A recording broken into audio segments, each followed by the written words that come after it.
এই অন্তর্বর্তীকালীন সরকার ৬-৭টা পয়েন্টে কিছু সংস্কার করেছিল। আজীব ও গরীব সংস্কার হ্যাঁ মাননীয় স্পিকার। কি প্রস্তাবে আলোচনা হয়েছে উনি আশ্বাসও দিয়েছিলেন, কিন্তু যখনই তাকাই উনি কেমন জানি ঠান্ডা চোখ দিয়ে এমন যেন বলতে চান ইতা কিতা করে বাবা।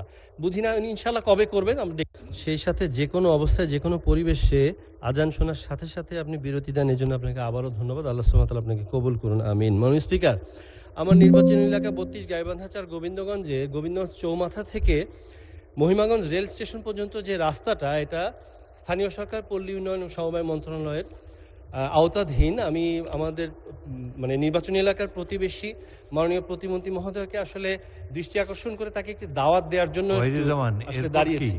বিষয়টা এমন যে এই রাস্তা দিয়ে যদি যান উনি মোটামুটি একটা রোলার কোস্টার রাইডের মতো হয়ে যাবে। মাননীয় স্পিকার, মাননীয় পানি সম্পদ প্রতিমন্ত্রী একটা খাল উদ্বোধন করতে গিয়েছিলেন, তো যাওয়ার সময় আপনার মনে আছে ইনকামবেন্ট গভর্নমেন্ট এই অন্তর্বর্তীকালীন সরকার ৬-৭টা পয়েন্টে কিছু সংস্কার করেছিল। আজীব ও গরীব সংস্কার হ্যাঁ মাননীয় স্পিকার। কীরকম জানেন? আপনার স্পিড ব্রেকার তৈরি করেছে রাস্তা ঠিক করতে গিয়ে। কিছু কিছু জায়গায় স্পিড ব্রেকারের মতো এই উঁচু উঁচু ইট রেখে কয়েক ফিট দূর দূর করে, মানে এটা আপনার কীভাবে রাস্তা সংস্কার হয় আমরা জানি না। তো ঘটনাটা হয়েছে কি, মাননীয় পানি সম্পদ প্রতিমন্ত্রী যাবেন জন্য দুই পাশে কিছু মাটি ফেলে অ্যাপ্রোচ করা হয়েছিল।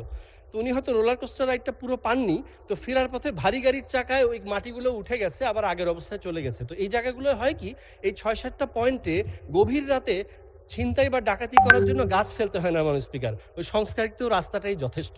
আপনাকে অবশ্যই ওখানে গাড়িটা একটু স্লো করতেই হবে। তো যাই হোক মাননীয় স্পিকার, আমি আপনার মাধ্যমে মাননীয় স্থানীয় সরকার প্রতিমন্ত্রী এবং মন্ত্রী মহোদয়কে বলবো যে এই মহিমাগঞ্জ পর্যন্ত স্টেশন পর্যন্ত গোবিন্দগঞ্জ চৌমাথা থেকে এই রাস্তাটা পুরোপুরি সংস্কার করা অতি দ্রুত জরুরি।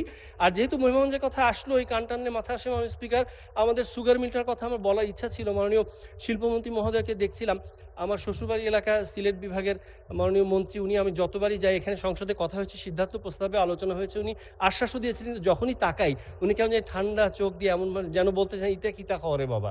বুঝি না উনি ইনশাআল্লাহ কবে করবেন আমরা